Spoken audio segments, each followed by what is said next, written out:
कराची का ख़बर शेख नालों PP chairman Bilawal Bhutto Zardari SIUT unit जो इफ्तिताह करे छॾियो। पीपी चेयरमैन बिलावल भुट्टो ज़रदारी सां SIUT जे सरबराह अदीब रिज़वी जी मुलाक़ात थी आहे।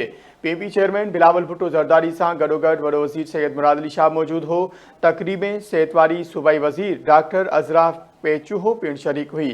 ख़बर एक बार शेयर करूं कराची का PP chairman Bilawal Bhutto Zardari SIUT unit जो इफ्तिताह करे छॾियो आहे।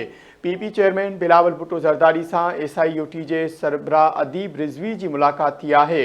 पीपी चेयरमैन बिलावल भुट्टो ज़रदारी सां गॾो वॾो वज़ीर सैयद मुराद अली शाह मौजूद हो। तक़रीब में सेहतवारी सूबाई वज़ीर डॉक्टर अज़रा फज़ल पेचूहो पिण शरीक हुई। एक भेरो ॿीहर नाज़रीन इहा ख़बर अवां सां शेयर कंदा हलूं। कराची खां PP chairman Bilawal Bhutto Zardari SIUT जो इफ्तिताह करे छॾियो आहे। पीपी चेयरमैन बिलावल भुट्टो ज़रदारी सां SIUT जे सरबराह अदीब रिज़वी जी मुलाक़ात थी आहे। पीपी चेयरमैन बिलावल भुट्टो ज़रदारी सां गॾु वॾो वज़ीर सैयद मुराद अली शाह पिण मौजूद हो।